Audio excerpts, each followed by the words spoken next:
Hello बच्चों, आइए इस प्रश्न को देखते हैं। बैक्टीरियोइड हैं। विकल्प ए बड़े अगतिशील कोशिकीय बैक्टीरिया जैसे राइजोबियम, लेग्यूमिनोसम, जो लेग्यूम्स की जड़ के नोड्यूल्स में पाए जाते हैं। विकल्प बी वायरस द्वारा संक्रमित एक बैक्टीरियल कोशिका। विकल्प सी एक गतिशील बैक्टीरियम, या विकल्प डी मृदा में नाइट्रोमोनास बैक्टीरिया। इस प्रश्न की जो मुख्य अवधारणा है, मुख्य अवधारणा वह है बैक्टीरियोइड। यहाँ पर हम देखेंगे कि बैक्टीरियोइड जो होते हैं ये क्या होते हैं। बैक्टीरियोइड जो होते हैं ये एक प्रकार के सहजीवी संबंध वाले बैक्टीरिया होते हैं।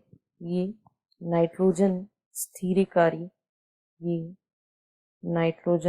स्थिरीकारी जीवाणु कोशिकाएं होती हैं, जिन्हें बैक्टीरियोइड कहा जाता है।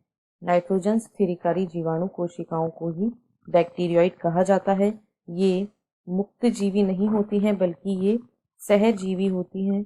ये नाइट्रोजन जिस पादप के लिए ये नाइट्रोजन स्थिर करती हैं, उसकी जड़ों के साथ यह सहजीवी संबंध स्थापित करती है। जड़ों के साथ ये सहजीवी संबंध बनाते हैं।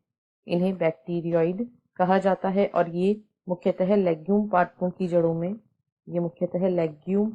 जड़ों में नाइट्रोजन स्थिरीकरण करने वाले एक गतिशील बैक्टीरिया का समूह है।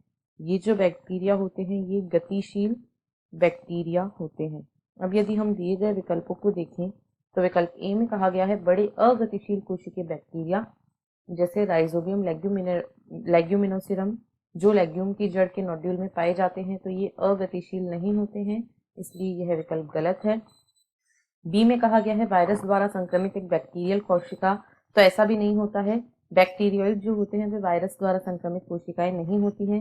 सी में कहा गया है एक गतिशील बैक्टीरियम, यह बिल्कुल सही है। डी में कहा गया है मृदा में नाइट्रोसोमोनास बैक्टीरिया, तो ये नाइट्रोसोमोनास बैक्टीरिया नहीं होते हैं, अतः यह भी गलत है। विकल्प सी इस प्रश्न का सही उत्तर है। आशा है आपको प्रश्न समझ आया होगा। धन्यवाद।